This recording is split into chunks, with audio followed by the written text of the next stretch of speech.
afe de do so no ye de bonkrata no na poso na afe online no so de ekoso ni nyina bebobo so e de ama enti opani kwasinsia kwasi 6 na di no waje atum de de kwasi 6 Lady Dina Emma Odina obeda kasa wompe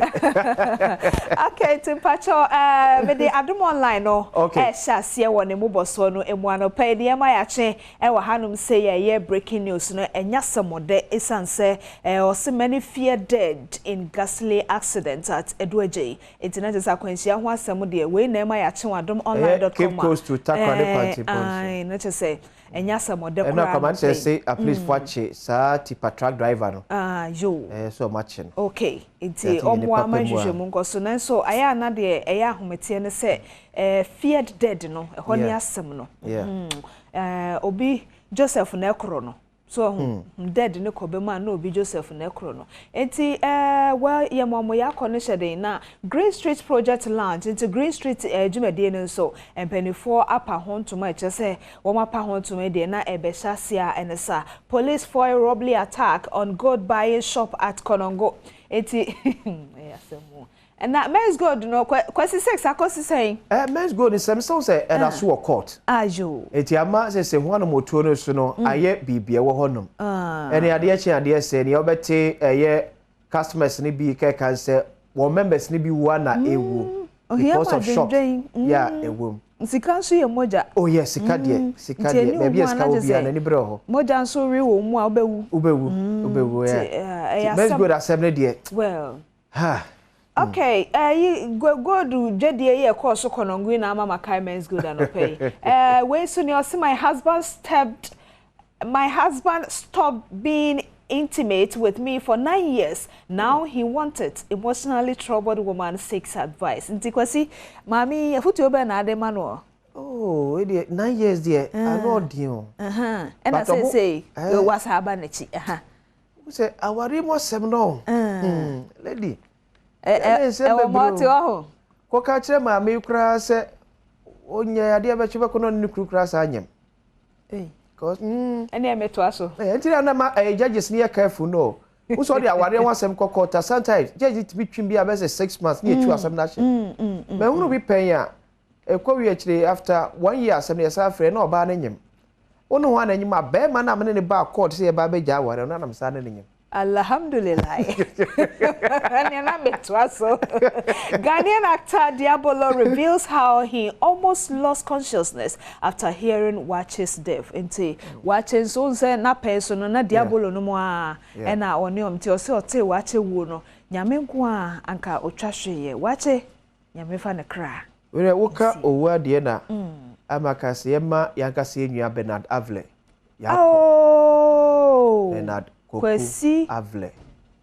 Your City FM, City TV. Nemra tibremo yere pa o. Ha. Bernard. Ya men shode. Kafra.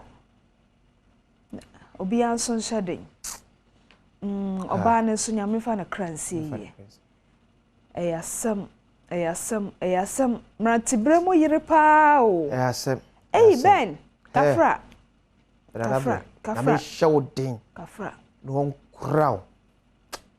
emodio emodio ladies and akare mabusu nyina so yakọ emo nyina so hyede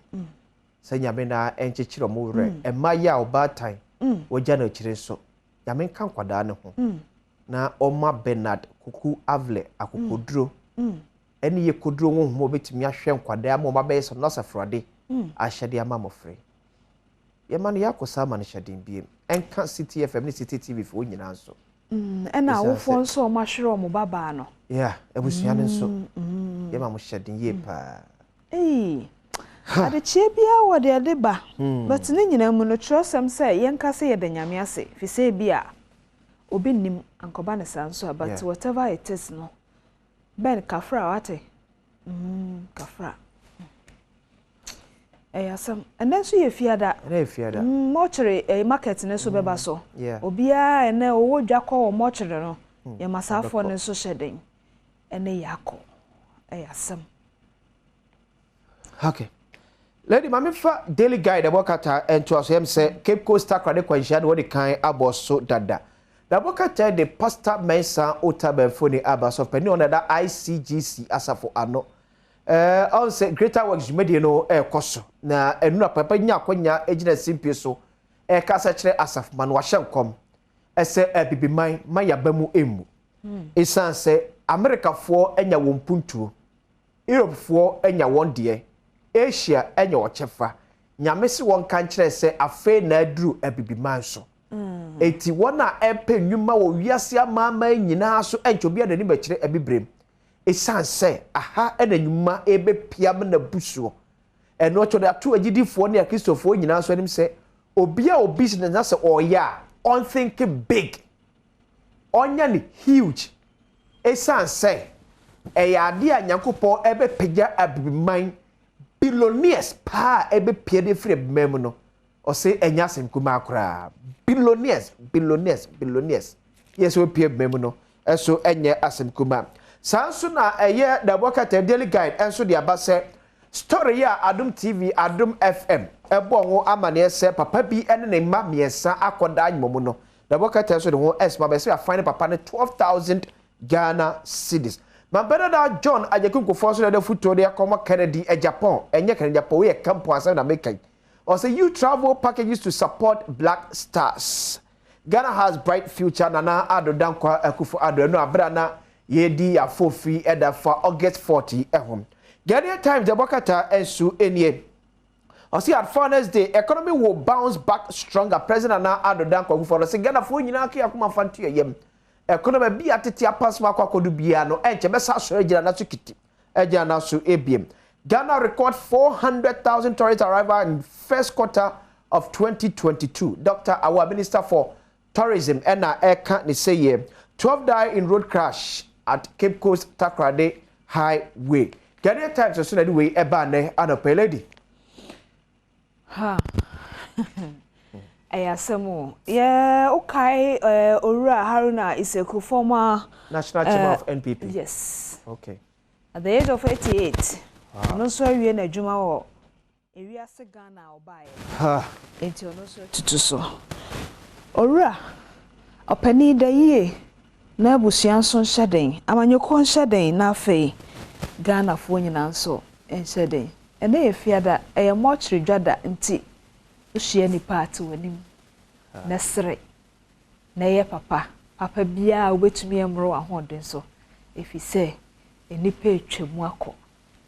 enipa ye etwemu akọ na ya na de ehu nso kra ne se unnimu da kon da na abekọ no unnimu da kon da na abekọ no ena wenkom se ni bia so ntimi kasa da kon na kire no kasa de kra wo hu ye enti aya ye de ye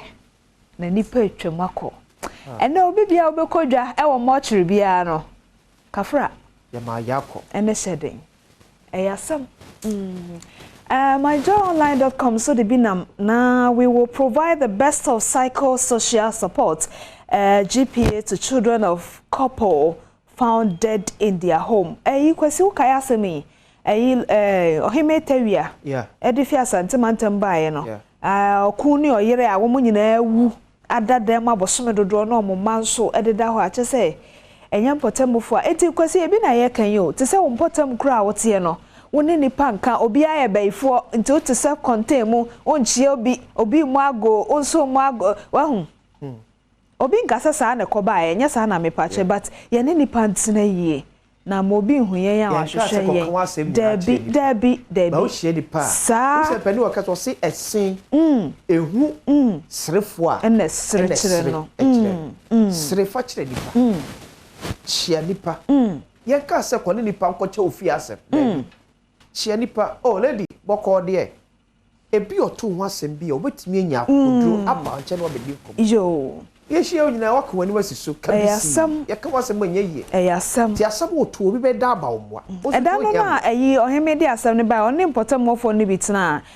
kasa ye no de na ebi ka wo kase enim ne se oh wo mkro mo fibro mo fi abrochire betena hanum se no to da bi kra wo hu wom mantam ha kra bibi ni ye ya wo mmabi ni ade nti ye hu se hwa ye din na ye kohwe ya se na de akoso eno no o de na kwazika no ene obi nkoche wasem nipa ni muama o nyame ne boafo nanso te wanim na ye de ye na ye papa fi say obi wadu ane no obi ni o na wasem mo de yo okay it's no myjoyonline.com so the ordinam no bi no nti GPA for chese samofra no won be hwe ama womo anya adwemu how bia akoso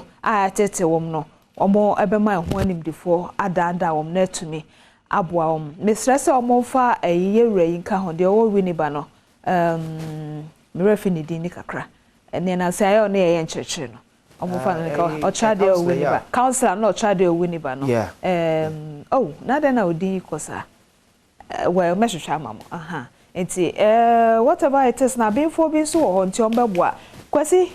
bibi fro ho democrat chronicle the quotation be ne bai me funny later me fa daily graphic hey uti afori janka che on hey metene kata pa any afori janma futu obi wa aha o se de new EC constitutional instrument don't use only Ghana card it can't disenfranchise millions it can disenfranchise millions okay Afrojan cautions okay yes okay it's the former chairperson of the electoral commission and can say ma abatokumi safina ni nkosi say 2024 or the Ghana card nko na eba be adwuma eye saa de a nipa bebre entimi nya akonya ento abano ebi na then you see we na small care to nche the crepa ewom yese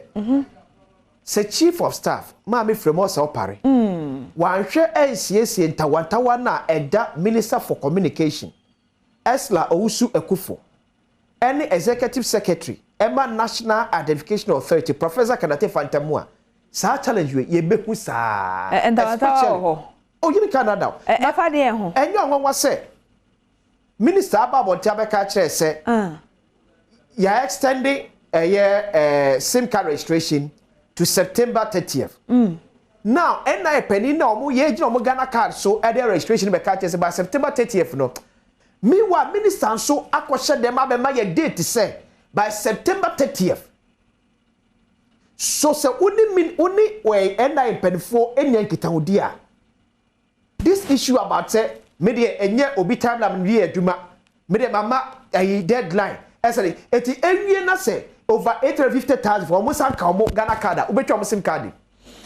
okay ora farijan yo bi a isi ho otena ho cheye ti onim se de adwuma ne tie nti onim de oka na bia mpanifo nso a wo so ye NIA wo ye ho ahwan yo bia by 2023 de ko ne 2024 a Ghana card ne behia so bia betumi ato aba no bia na omo so nim de omo ye but whatever it is no nyame ma ye nkwane ahoden na ye fa ye ni hu sabre no na ye hu de ye bekwa akosie nti kwasi eti lady afrejade no ewa and now so you see we mkoto abo Assemblies of God